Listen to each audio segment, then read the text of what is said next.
Makhluk hidup di dunia ini begitu beragam. Para ahli di bidang IPA berusaha bagaimana supaya makhluk hidup yang begitu beragam tersebut mudah untuk dipelajari.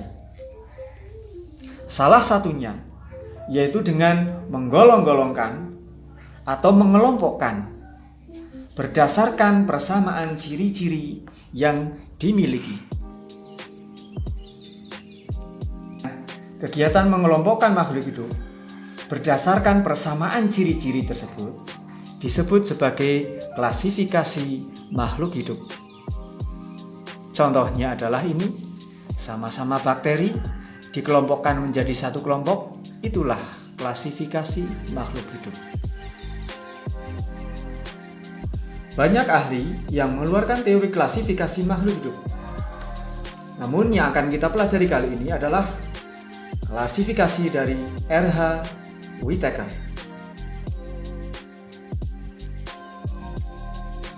Menurut R.H. Whittaker, makhluk hidup dibagi menjadi 5 kelompok kingdom yang meliputi kingdom Monera, kingdom Protista, kingdom Fungi, kingdom Plantae, dan kingdom Animalia. Dari 5 kingdom ini, mari kita bahas satu persatu, dan kingdom yang pertama adalah kingdom Monera. Apa ciri-ciri kingdom Monera? Ciri yang pertama adalah bersel satu. Ciri yang kedua yaitu mikroskopis. Apa itu mikroskopis? Yaitu organisme yang hanya bisa dilihat dengan mikroskop. Dan ciri yang ketiga yaitu prokariotik. Apa itu prokariotik? Yaitu organisme yang tidak memiliki membran inti. Ada beberapa contoh, diantaranya adalah bakteri Escherichia coli. Contoh yang kedua adalah bakteri Lactobacillus. Dan contoh yang ketiga adalah Oscillatoria.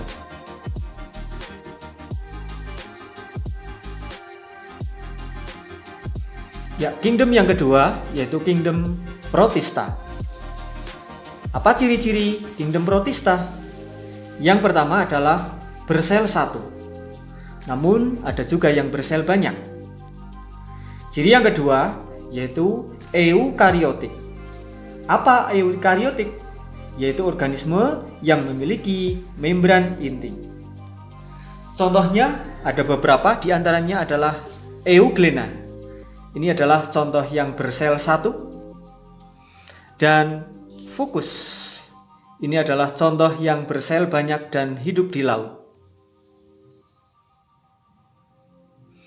Ya, untuk kingdom yang ketiga yaitu kingdom fungi atau kingdom jamur. Apa ciri-ciri kingdom fungi? Ciri yang pertama adalah eukariotik. Ciri yang kedua adalah tidak berkloroplas. Dan ciri yang ketiga, dinding sel tersusun atas zat kitin. Ada beberapa contoh, diantaranya adalah jamur merang, jamur tiram, jamur kuping, dan jamur tempe.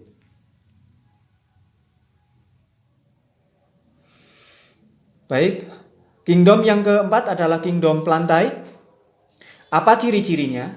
Ciri yang pertama adalah bersifat eukariotik.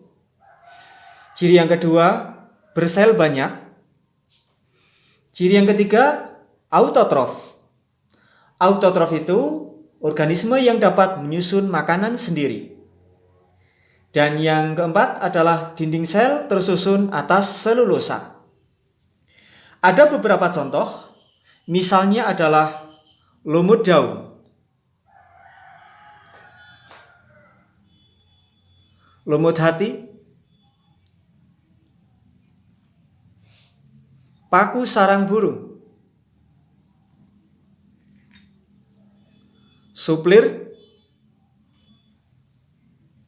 bayam, jambu, dan masih banyak yang lain. Baik, untuk kingdom yang kelima adalah kingdom Animalia. Apa ciri-ciri kingdom Animalia? Ciri yang pertama adalah bersifat eukariotik. Ciri yang kedua, bersel banyak. Ciri yang ketiga, bersifat heterotrof. Heterotrof adalah organisme yang tidak dapat menyusun makanan sendiri. Dan ciri yang keempat adalah memiliki sistem saraf. Ada beberapa contoh, diantaranya adalah Euspongia. Euspongia ini hidupnya di laut. Contoh yang kedua adalah ubur-ubur. Ini hidupnya di perairan. Contoh yang ketiga adalah ikan mujair. Contoh berikutnya adalah katak. Contoh berikutnya kadal. Contoh berikutnya ayam.